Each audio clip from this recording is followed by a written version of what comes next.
Hello everyone, welcome back to the channel.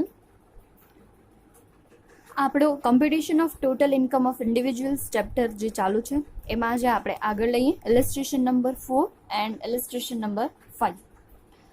ઇલિસ્ટ્રેશન number 4, first of all, from the following particulars of income of Shri Ramchandra, not a senior citizen, for the previous year 1920, compute his total taxable income and also give the details of losses to be carried forward to the subsequent year, assuming that there are no other deduction under section 80 except rupees 130 deposit made in his PPF account. તો પહેલાં કીધું છે કે રામચંદ્ર છે એ senior citizen નથી અને એમની જે બધી ઇન્કમ અને લાસ્ટ યરની જે લોસીસ છે એના રિલેટેડ એ લોકોએ ઇન્ફોર્મેશન આપી છે અને આ વર્ષે એમને ખાલી પીપીએફ યાની એટીસીમાં જ ઇન્વેસ્ટમેન્ટ કર્યું છે, જેનો આપણને એટીસી અંડર શું મળી જશે? ડિડક્શન મળશે. ઓકે, તો શરૂ કરીએ. સૌથી પહેલાં કઈ કઈ ઇન્ફોર્મેશન છે આપણે જોઈ લઈએ. ફર્સ્ટ છે taxable income of let out property 2,32,500. That means એ હાઉસ પ્રોપર્ટીના હેડમાં આવશે. Fair rental value of self occupied house of ₹36,000. તો જેમ મેં તમને આગળના વિડીયોમાં કહ્યું હતું એવી જ રીતે સેલ્ફ ઓક્યુપાઈડ હાઉસની આપણે એનએવી યા તો રેન્ટ ફેર રેન્ટલ વેલ્યુ છે એ કન્સિડર નથી કરતા. બટ અગર જો કન્સ્ટ્રક્શન માટે લોન લીધેલી હોય તો એનો જે ઇન્સ્ટોલમેન્ટ હશે ઇન્ટરેસ્ટનો એ આપણે શું કરી લેશું? બીજી કોઈ ઇન્કમ હશે હાઉસ પ્રોપર્ટીની તો એનામાંથી ડિડક્ટ કરાવી દેશું. સો આ ફેર રેન્ટલ વેલ્યુ છે એ તો આપણે કન્સિડર નહીં કરીએ. થર્ડ છે taxable profit as per assessee's estimate of a cycle manufacturing business ₹12,40,900. યાની સાયકલ બિઝનેસમાંથી એમને પ્રોફિટ છે તો આ આવશે profit under business and profession. Speculation business profit of ₹2 lakh, તો એ પણ આવશે બિઝનેસ પ્રોફેશનના હેડમાં. Profit on sale of short term capital asset, તો એ આવશે કેપિટલ ગેઇનમાં. એના પછી taxable profit on sale of long term capital asset, તો એ પણ આવશે આપણા કેપિટલ ગેઇનમાં. એના પછી એ લોકોએ પ્રીવિયસ યરના લોસીસ વિશે વાત કરેલી છે. Loss of readymade garment business, તો પ્રીવિયસ યર 10-11, તો આપણે જ્યારે કન્સિડર કરશું ત્યારે જોશું એ આવશે બિઝનેસના head under. Loss of a cycle manufacturing business relating to previous year 16-17, તો એ પણ આવશે બિઝનેસના હેડ અંડર. અનઅબ્ઝોર્બ્ડ ડેપ્રિશિએશન ₹26,000, તો એ પણ આવશે આપણા બિઝનેસના હેડની અંદર. લોસ ઓફ સ્પેક્યુલેશન બિઝનેસ ₹3,30,000, તો એ પણ આપણો આવશે શેમાં? બિઝનેસના હેડમાં. એન્ડ ફિફ્થ છે લોંગ ટર્મ કેપિટલ લોસ, તો એ આવશે આપણા કેપિટલ ગેઇનમાં. એના પછી નીચે એક લાસ્ટ લાઈન લખી છે એ પણ ભૂલાય નહીં. Current year admissible depreciation is ₹1,33,500, તો એ આ યરનો આપણો એડમિસિબલ ડેપ્રિશિએશન છે તો એ પણ આપણને માઇનસ કરવો પડશે. ઓકે, તો શરૂઆત કરીએ આપણે. સૌથી પહેલાં income from the let out property, તો એ આપણે income from the house property, salary related કોઈ વાત નથી તો સેલેરીની આપણે ડેશ કરી દઈશું. Then after income from the house property, first of all હતું taxable income of let out house property, તો આપણે લેશું taxable income of let out house property. એના પછી સેલ્ફ ઓક્યુપાઈડ હાઉસનું છે તે આપણે શું કરી દઈશું? નીલ, બિકોઝ કે એનામાં ઇન્ટરેસ્ટનો ડિડક્શન મળે પણ અહીંયા ઇન્ટરેસ્ટ રિલેટેડ કોઈ વાત નથી તો આપણે લેશું નહીં. અને ફેર રેન્ટલ વેલ્યુ છે એ કન્સિડર કરાય નહીં. તો સેલ્ફ હાઉસ રિલેટેડ વાત હતી એ પૂરી થઈ ગઈ. આપણે જોયું કે અહીંયા પણ આ જ બે ઇન્ફોર્મેશન હતી અને લાસ્ટ યરના લોસમાં ક્યાંય પણ હાઉસ પ્રોપર્ટીને રિલેટેડ લોસ ન હતી. ઓકે, તો ઇન્કમ ફ્રોમ હાઉસ પ્રોપર્ટી આપણે બંધ કરીને બારે લખી દઈશું ₹2,32,500. દેન આફ્ટર એ લોકોએ વાત કરી છે taxable profit as per assessee's estimate of the cycle manufacturing business ₹12,40,900. Okay, તો અસેસીએ પોતાના બિઝનેસની જે ઇન્કમ કાઉન્ટ કરી છે તો આપણે હેડ બનાવશું profit and gains from the business. એમાં સૌથી પહેલાં લખશું profit of cycle manufacturing business ₹12,40,900. પ્રોફિટમાંથી સૌથી પહેલાં હંમેશા માઇનસ કરાય કરંટ યરનો એડમિસિબલ ડેપ્રિશિએશન અગર આપેલો હોય તો યસ આપણા પાસે અહીંયા ઇન્ફોર્મેશન છે. આપણે આખો સમ જોયો તો કરંટ યર એડમિસિબલ ડેપ્રિશિએશન 1,33,500, તો પહેલાં આપણે માઇનસ કરી દઈશું એટલે આપણને પ્રોફિટ મળી જશે 11,07,400. ઓકે, એના પછી આમાં છે સ્પેક્યુલેશન બિઝનેસના પ્રોફિટની વાત છે 2 લાખ. હવે આપણે પ્રીવિયસ યરની લોસ છે એના વિશે જોઈ લઈએ કે પ્રીવિયસ યરની લોસમાં શું આપેલું છે. બરાબર, તો સૌથી પહેલા એ લોકોએ કીધું છે loss of readymade garment business 3400 relating to previous year 10-11. જ્યારે પણ પ્રીવિયસ યરના કાઉન્ટ કરતા હો ત્યારે તમને યાદ રાખવાનું છે કે બિઝનેસની લોસીસ છે એ આપણે 8 યર્સ સુધી શું કરી શકીએ, કેરી ફોરવર્ડ કરી શકીએ. તો 10-11 છે તો આપણે કાઉન્ટ કરશું કે 8 વર્ષ થઈ જાય છે કે નથી થતા, એટલે કે 8 વર્ષના અંદર આવે છે કે નહીં. સો 10-11, 11-12, 12-13, 13-14, 14-15, 15-16, 16-17, 17-18, યાની યર 17-18માં 8 યર છે એ કમ્પ્લીટ થઈ જાય છે. તો આ તમને જે લોસ આપેલી છે એ કન્ફ્યુઝ કરવા આપેલી છે, કારણ કે આપણો જે પ્રીવિયસ યર છે 19-20 એ 8 યર્સની લિમિટમાં આવતો નથી. અગર 8 યર્સની લિમિટમાં આવતો હોત તો આપણે અહીંયા એ લોસ છે ડિડક્ટ કરી શકત, પણ અહીંયા આવતો નથી. દેટ મીન્સ કે આપણે આ જે લોસ છે એ અહીંયા ડિડક્ટ કરી શકશું નહીં. બીજી એક ઇમ્પોર્ટન્ટ વાત યાદ રાખવાની કે જ્યારે સ્પેક્યુલેશન બિઝનેસની લોસ હોય, સપોઝ કે અહીંયા કને તો સ્પેક્યુલેશન બિઝનેસ રિલેટેડ લોસ નથી આપેલી, ના આપેલી છે loss from the speculation business. તો જેમ આપણે આગળ વાત કરી હતી તો યાદ રાખવાનું કે સ્પેક્યુલેશનની લોસ છે એ ઓલવેઝ સ્પેક્યુલેશનના પ્રોફિટ સામે જ સેટ ઓફ થઈ શકે. બરાબર, ન વાંચ્યું હોય તો ફરીથી એકવાર વાંચીને યાદ રાખી લેજો કે સ્પેક્યુલેશન બિઝનેસના લોસ હોય એ સ્પેક્યુલેશનના પ્રોફિટ સામે જ સેટ ઓફ થઈ શકે. તો હંમેશા તમને એક સિક્વન્સ યાદ રાખવાની કે કરંટ યરનો સ્પેક્યુલેશનનો પ્રોફિટ હોય તો પહેલા એનામાંથી કરંટ યરની લોસને સેટ ઓફ કરવાની. કરંટ યરની લોસ સેટ ઓફ થઈ જાય પછી પ્રીવિયસ યરની સ્પેક્યુલેશનની લોસ સેટ ઓફ કરવાની. ઓકે, તો અહીંયા આપણે પહેલા બીજા બધા બિઝનેસ રિલેટેડ જે લોસ છે એની વાત કરી લઈએ. તો અહીંયા કને શું કીધું છે, આ રેડીમેડ ગાર્મેન્ટની તો આપણા પ્રીવિયસ યરમાં નથી આવતી તો આપણે એને કન્સિડર નહીં કરી. Loss of a cycle manufacturing business relating to previous year 16-17. 16-17માં છે તો 16-17, 17-18, 18-19, 19-20. તો 8 યર્સની લિમિટમાં આપણો પ્રીવિયસ યર 19-20 આવે છે. તો આ લોસ છે એ આપણે શું કરશું, માઇનસ કરશું. તો સૌથી પહેલા આપણે જેટલી પણ પેલા લોસ છે એ બધી ટોટલ કરી લઈએ. બરાબર, કે કેટલી કેટલી લોસ છે એ આપણે આ વર્ષમાં સેટ ઓફ કરવાની છે. તો સૌથી પહેલા 36,000ની જે આપણને સાયકલ મેન્યુફેક્ચરિંગમાંથી લોસ છે તો 36,000 એ. બીજું loss of cycle manufacturing business એ થઈ ગયું. Unabsorbed depreciation 26,000. તમને યાદ હશે કે અનઅબ્ઝોર્બ ડેપ્રિશિએશન ગમે એટલા વર્ષ આપણે શું કરી શકીએ, કેરી ફોરવર્ડ કરી શકીએ અને એને આપણે લેસ કરાવી શકીએ. દેટ્સ વાય અહીંયા તમને યર આપેલો જ નથી. બરાબર, તો અનઅબ્ઝોર્બ ડેપ્રિશિએશન 26,000. ટોટલ આપણે આપણા નોન સ્પેક્યુલેશન બિઝનેસની જેટલી લોસ છે એ ટોટલ કેટલી થાય છે, 62,000 થાય છે. ઓકે, તો આપણે જે છે આ નોન સ્પેક્યુલેટિવ બિઝનેસની જેટલી પણ લોસ છે એ આપણા નોન સ્પેક્યુલેશન બિઝનેસના પ્રોફિટ સામે સેટ ઓફ કરી દઈશું.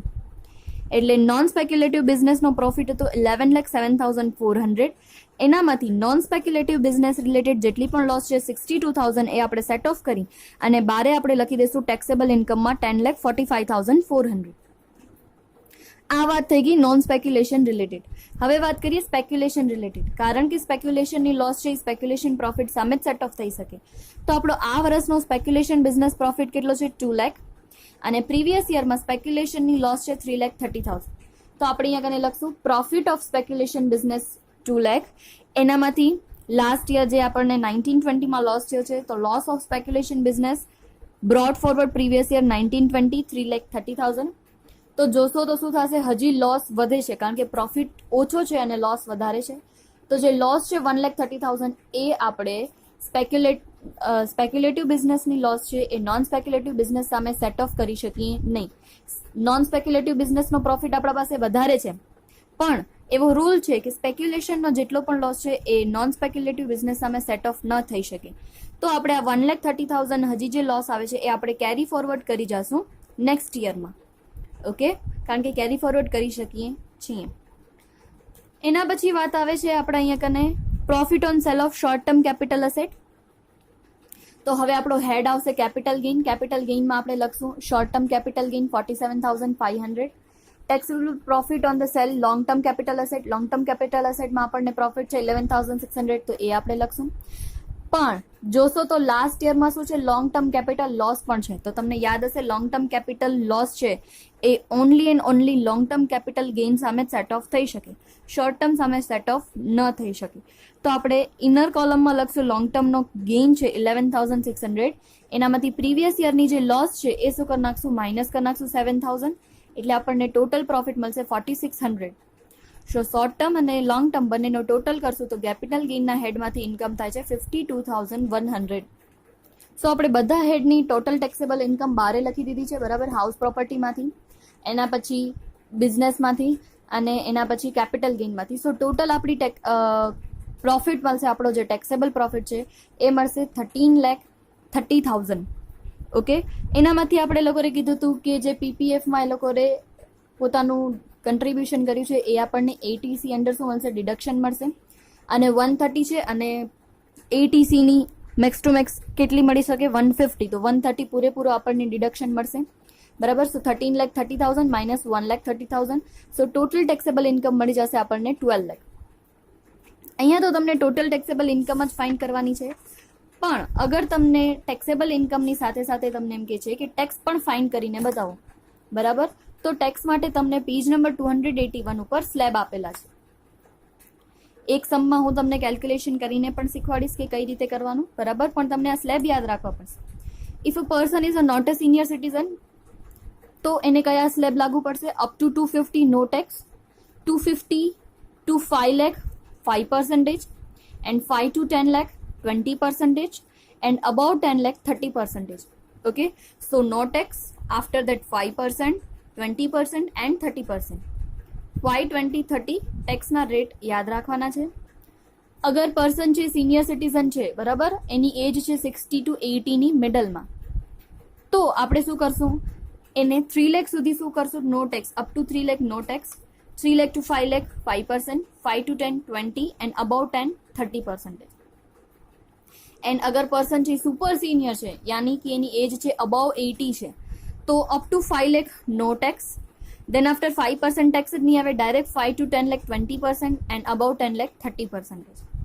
ઓકે, અને બીજી સાથે સાથે આપણને ખબર છે ટેક્સ કાઉન્ટ કરી લઈએ, એના પછી આપણે education and health cess count કરીએ છીએ 4%, income tax and the surcharge if any. Okay, અને લાસ્ટમાં યાદ રાખવાનું છે કે શોર્ટ ટર્મ કેપિટલ ગેઇન ઉપર ડાયરેક્ટલી 15% ટેક્સ લાગે, અને લોંગ ટર્મ કેપિટલ ગેઇન ઉપર 20%, અને ઇફ એની કેઝ્યુઅલ ઇન્કમ છે, તમને યાદ હશે કે કેઝ્યુઅલ ઇન્કમ ઉપર ડાયરેક્ટ કેટલો લાગશે, 30%. ઓકે, તો આ રેટ તમને યાદ રાખવાના રહેશે. અગર તમને એમ કહે છે કે ટેક્સ લાયબિલિટી પણ ફાઇન કરો, તો આના બેઝિસ ઉપર આપણે ટેક્સ લાયબિલિટી ફાઇન કરશું. ઓકે, હવે જોઈએ આપણે ઇલિસ્ટ્રેશન નંબર 5. ઇલિસ્ટ્રેશન નંબર 5 માં તમને ઇન્ફોર્મેશન આપી દીધી છે, mister Hari provides the following information for the year ending 31st/3/2020. આપણા પાસે બધી જ ઇન્ફોર્મેશન અહીંયા કને છે, જોતા જઈએ turn by turn. Rent from the vacant site let out lease, તો તમને યાદ હશે કે વેકેન્ટ સાઇટ હોય તો એ આવે આપણી income from other સોર્સિસમાં.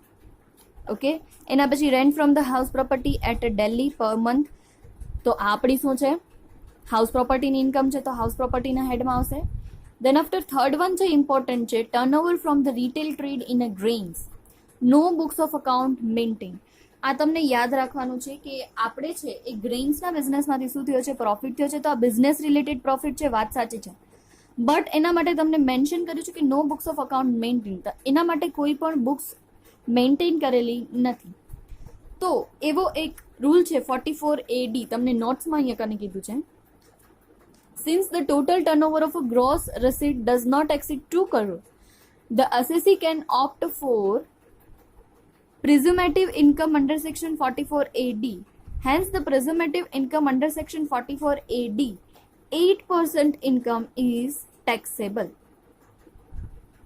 Okay, only 8%. અગર જો તમારા બુક્સ ઓફ અકાઉન્ટ મેન્ટેન નથી કરેલા, તો તમને યાદ રાખવાનું છે કે બુક્સ ઓફ અકાઉન્ટ મેન્ટેન ન કરેલા હોય અને તમારી ઇન્કમ છે 2 કરોડથી વધારે ન હોય, તો તમને એ ઇન્કમના ઓનલી એન્ડ ઓનલી 8% હશે, એ તમને શું થશે, ટેક્સેબલ થશે.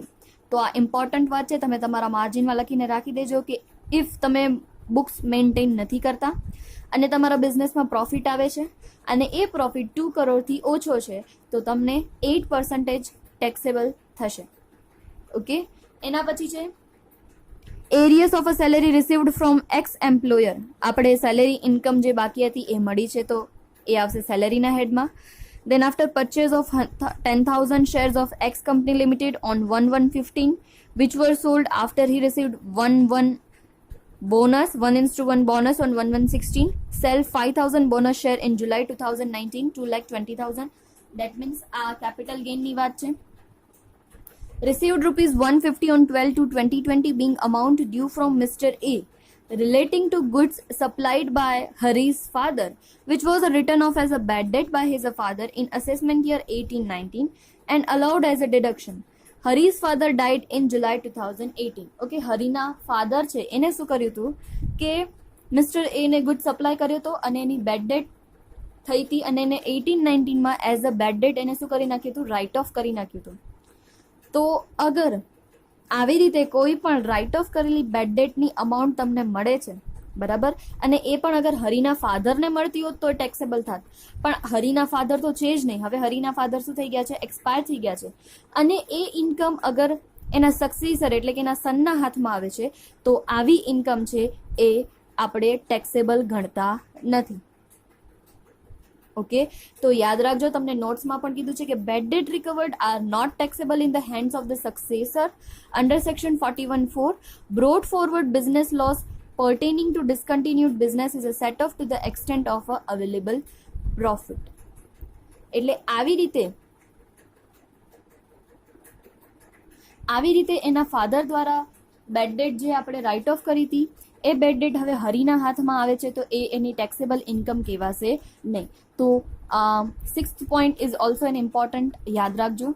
Then after brought forward business loss relating to discontinued textile business of Hari relating to assessment year 18-19 1,97,500. Okay, કોઈ પણ બિઝનેસ ડિસકન્ટિન્યુ થઈ ગયો હોય તો પણ આપણે એની લોસ છે એ 8 યર સુધી શું કરી શકીએ છીએ, કેરી ફોરવર્ડ કરીને સેટ ઓફ કરી શકીએ છીએ. તો એનો ટેક્સટાઇલનો બિઝનેસ હતો એ હવે શું થઈ ગયો છે, બંધ થઈ ગયો છે, પણ એની લોસ છે આપણે બીજા બિઝનેસ પ્રોફિટ સામે શું કરાવી શકશું, સેટ ઓફ કરાવી શકશું. અને એસેસમેન્ટ યર 18-19 ની જ છે તો એ 8 યરમાં આવી જ જાય છે. Then after brought forward depreciation relating to discontinued textile business of Hari rupees 1,50,000. તો એ પણ આપણને ડિડક્ટેબલ છે, આપણે ડિડક્ટ કરાવી શકશું બિઝનેસનો, બીજો કોઈ પણ બિઝનેસમાંથી આપણને પ્રોફિટ થશે તો એનામાંથી. Hari contributed rupees 30,000 to Prime Minister National Relief Fund by check. તો એ ATG અંડર આપણને શું મળશે, ડિડક્શન મળશે. And 40,000 to a charitable trust enjoying exemption under section ATG by cash. તો હવે તમને યાદ હશે આપણે ડિડક્શન અને રિલીફ ચેપ્ટર કરીને આવ્યા છીએ, એમાં ચોખ્ખું લખેલું હતું કે 2,000 થી કોઈ પણ વધારે જો તમે ડોનેશન કરતા હો અથવા તો ક્યાંય તમે ફંડમાં આપતા હો તો એ ફંડ થ્રુ ચેક હોવું જોઈએ યા તો બીજા કોઈ પણ મોડ ઓફ પેમેન્ટ હાલે પણ કેશ ન હોવું જોઈએ. સો અહીંયા 40,000 ની કેશથી પેમેન્ટ કરે છે તો એ કેશથી પેમેન્ટનો ડિડક્શન અલાવેબલ નથી. ચેકથી કરે છે એનો અલાવેબલ છે પણ જે કેશથી કરે છે એનો અલાવેબલ નથી. તો હવે આપણને સ્ટેટમેન્ટ આપણે ઇન્કમ ફાઇન્ડ કરીને દેવાના છે હરીની, બરાબર. તો આપણે શરૂ કરીએ. સૌથી પહેલા ઇન્કમ ફ્રોમ સેલેરી મેં તમને પહેલાં જ કીધું હતું કાલે કે હેડવાઇઝ શરૂ કરશો તો વધુ બેટર રહેશે, બરાબર. તો સૌથી પહેલાં ઇન્કમ ફ્રોમ ધ સેલેરી આપણે કરશું. જે એરિયસ હતી જે આપણે બાકી હતી આપણા એક્સ એમ્પ્લોયર પાસેથી આપણને મળી છે, સો 1,40,000 આપણે લખશું સેલેરી ઇન્કમમાં. Then after income from the house property, તો ઇન્કમ ફ્રોમ હાઉસ પ્રોપર્ટીમાં તમને યાદ હશે કે દિલ્હીમાં આપણી ઇન્કમ હતી 20,000 per month. So 20,000 multiply by 12 that is 2,40,000. અને હાઉસ પ્રોપર્ટીમાં સ્ટાન્ડર્ડ ડિડક્શન 30%નું આપણને મળે જ છે. સો 240ના ડાયરેક્ટ 30% 72,000 આપણે ડિડક્ટ મળી જશે, 1,68,000. દેન આફ્ટર એ લોકોએ કીધું છે turnover from the retail trade in a grains. તો જેમ મેં તમને હમણાં જ વાત કરી તો બિઝનેસ એન્ડ પ્રોફેશનમાં આવશે તો હાઉસ પ્રોપર્ટી રિલેટેડ બે એક જ વાત હતી એ કમ્પ્લીટ થઈ, તો આપણે એની ઇન્કમ બારે લખી દઈશું 1,68,000. એના પછી આવશે profit and gains of the business and profession, એમાં આપણે લખશું turnover from retail trade in a grains. અને ઓનલી એન્ડ ઓનલી કેટલી ઇન્કમ ટેક્સેબલ કહેવાશે. 8% એવો નિયમ છે કે તમે જો કોઈ બુક્સ ઓફ અકાઉન્ટ મેન્ટેન ન કરતા હો અને એ બિઝનેસમાંથી તમને પ્રોફિટ થાય છે but it is a less than 2 crore, 2 કરોડથી ઓછું હશે તો તમને 8% શું થશે, તમને ખાલી ટેક્સેબલ થશે. સો અહીંયા તમને ટોટલ આપેલા છે 24,37,500. તો એના 8% તમે કરશો એટલે તમને મળશે 1,95,000. ઓકે, દેન એના પછી છે પેલા બિઝનેસ રિલેટેડ જેટલી પણ છે એટલી જ વાત કમ્પ્લીટ કરી લઈએ. જે બેડ ડેટ વાળો હતો મેં તમને સમજાવી દીધો. તો બેડ ડેટમાંથી જે આપણને ઇન્કમ થઈ છે એ આપણે ક્યાંય ટેક્સેબલ લેશું નહીં. Then after brought forward business loss relating to discontinue textile business. Yes, તો ટેક્સટાઇલ બિઝનેસની જે પણ લોસ છે એ આપણે આ વર્ષના બીજા કોઈ પણ પ્રોફિટ સામે યાની બિઝનેસના જ પ્રોફિટ સામે સેટ ઓફ કરાવી શકશું. લોસ છે 1,97,500 પણ તમે બિઝનેસ પ્રોફેશનમાં જોશો તો આપણે બિઝનેસ સામે કેટલી છે, ઓનલી એન્ડ ઓનલી 1,95,000 જ આપણા પાસે ઇન્કમ છે. સો 1,95,000 ઇન્કમ આપણે શું કરશું, એના સામે 1,95,000 લોસ છે એ સેટ ઓફ કરી દેશું અને બાકીનો જે ડિફરન્સ છે 2,500 નો એ આપણે શું કરશું, નેક્સ્ટ યર કેરી ફોરવર્ડ કરશું અને નેક્સ્ટ યર અગર બિઝનેસમાંથી કોઈ બી પ્રોફિટ થશે તો એના સામે સેટ ઓફ કરી દઈશું. ઓકે, એના પછી 150 જે ડેપ્રિશિએશનની વાત છે તો એ પણ આપણે હવે પ્રોફિટ નથી તો સેટ ઓફ નહીં કરી શકીએ. તો બિઝનેસ રિલેટેડ આટલી જ વાત હતી. તો એ પણ હેડ આપણે કમ્પ્લીટ કરીને બિઝનેસમાં હવે કોઈ પણ ટેક્સેબલ ઇન્કમ બચતી નથી કારણ કે 195 આપણને પ્રોફિટ થયો તો એનામાંથી આપણે ટેક્સટાઇલની લોસ છે સેટ ઓફ કરી દીધી એટલે આપણને બિઝનેસમાંથી કોઈ પણ ઇન્કમ નથી, નીલ આવી જશે. દેન આફ્ટર આપણો આવે કેપિટલ ગેઇન. કેપિટલ ગેઇનમાં આપણને અહીંયા કને આપી દીધું છે કે શેર રિલેટેડ વાત કરી હતી, બરાબર. શેર પરચેસ કર્યા હતા, ક્યારે કર્યા હતા એ લોકોએ વાત કરી છે 1115 બરાબર, અને બોનસ મળી ગયો છે 1116. તો તમને હમણાં જ આપણે કેપિટલ ગેઇન કર્યો તો યાદ હશે. શેર માટે શોર્ટ ટર્મ અને લોંગ ટર્મમાં શું છે તો 12 મહિનાથી અગર આપણા પાસે વધારે ટાઈમથી હોય તો એ લોંગ ટર્મ કહેવાય. તો 1116 થી આપણી પાસે છે અને આપણો પ્રીવિયસ યર 1920 છે તો 12 મંથથી વધારે છે. દેટ મીન્સ કે આ લોંગ ટર્મ છે. હવે આપણે જે સેલ કરીએ છીએ બોનસ શેર જ સેલ કરીએ છીએ. યસ, તો તમને યાદ હશે કે 2,20,000 અને બોનસ શેર માટે તો આપણને કોઈ જ એક્સપેન્સ પેમેન્ટ મતલબ કે કરવો નહીં પડ્યો હોય. સો 2,20,000 એકચ્યુઅલી આપણે ગેઇન ગોતવા માટે હંમેશા શું કરીએ, આપણે જેટલી અમાઉન્ટ મળે એનામાંથી આપણે એ વસ્તુ ખરીદવા માટે જેટલો પણ એક્વિઝિશન કોસ્ટ હોય માઇનસ કરી. પણ અહીંયા વાત બોનસ શેરની છે. બોનસ શેર માટે આપણે કોઈ જ એક્સપેન્સ કર્યો નથી. દેટ મીન્સ કે ટોટલ ઇન્કમ કેવી થઈ જશે, આપણી ટેક્સેબલ થઈ જશે. ઓકે, સો કેપિટલ ગેઇનની ઇન્કમ લખી દેશું. દેન આફ્ટર આપણે ઇન્કમ ફ્રોમ અધર સોર્સિસ જે લેટ આઉટ વેકેન્ટ પ્લોટ છે એ આપણે ભાડે આપ્યો હતો તો એના માટે આપણને જે રેન્ટ મળે છે તો એ પણ ટેક્સેબલ છે. સો બધા જ હેડનો આપણે ટોટલ કરી દેશું તો આપણને મળશે 6,42,000.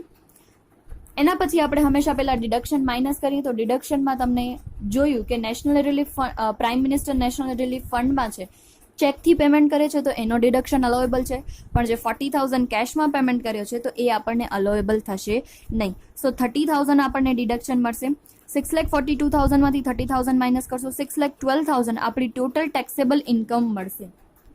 ઓકે, તો અહીંયા ટોટલ ટેક્સેબલ ઇન્કમ થશે 6,12,000.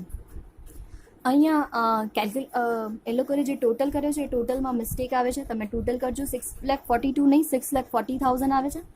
યસ, એનામાંથી આપણે 30,000 જે આપણો ડિડક્શન માઇનસ કરશું એટલે આપણને મળશે 6,10,000. હવે સાથે સાથે આમાં આપણને ટેક્સની કેલ્ક્યુલેશન પણ કરવાની કીધી છે. હવે એ લોકોએ અહીંયા કને ટેક્સની કેલ્ક્યુલેશનમાં પણ ભૂલ કરી છે, બરાબર. તો અહીંયા કને મિસ્ટેક છે, જોજો. એ લોકોએ કીધું છે નોટ નંબર 5 માં એ લોકોએ સમજાય છે પણ નોટ નંબર 5 તમે જોશો તો બુકમાં છે જ નહીં, બરાબર. તો ટેક્સની કેલ્ક્યુલેશન છે હું તમને શીખવાડું છું કઈ રીતે કરવાની છે, બરાબર. તમને લેવો હોય તો રેફરન્સ સમ નંબર 7 નો બી લઈ શકશો કે કેવી રીતે કેલ્ક્યુલેશન કરવાની છે ટેક્સની. જેમ મેં તમને હમણાં જ કીધું કે જ્યારે આપણી ટોટલ ટેક્સેબલ ઇન્કમ મળી જાય એ ટોટલ ટેક્સેબલ ઇન્કમમાંથી હંમેશા પહેલાં પાર્ટ કરી દેવાનો. પાર્ટ કઈ રીતે કરવાના, અગર કેપિટલ ગેઇન હોય તો એના ઉપર, કેમ કે એનો તમને આગળ બતાવ્યું એવી રીતે ટેક્સ રેટ શું છે, ફિક્સ છે, બરાબર. તો કેપિટલ ગેઇન હોય તો એ પાર્ટ કરવાનું. કેપિટલ ગેઇન અગર કેઝ્યુઅલ ઇન્કમ છે કોઈ બી, યસ કેઝ્યુઅલ ઇન્કમ આપણે જે આગળ ચેપ્ટરમાં ભણ્યા હતા તો અગર એ કેઝ્યુઅલ ઇન્કમ હોય તો એ કેઝ્યુઅલ ઇન્કમ પણ શું કરી દેવાની, અલગ કરી દેવાની. પણ અહીંયા કોઈ જ કેઝ્યુઅલ ઇન્કમ નથી, only and only capital gain જ છે, લોંગ ટર્મ કેપિટલ ગેઇન. તો આપણે 6,10,000 ટોટલ ઇન્કમ છે, એનામાંથી આપણે પેલા લોંગ ટર્મ કેપિટલ ગેઇનનો પોર્શન અલગ કરી દઈશું. અહીંયા આગળ હું ફરીથી રિપીટ કરું છું, કેઝ્યુઅલ ઇન્કમ હોત તો એ પણ આપણે રિપીટ અલગ કરી દેત, પણ અહીંયા નથી તો આપણે નહીં કરીએ. કેપિટલ ગેઇન 2,20,000 બરાબર.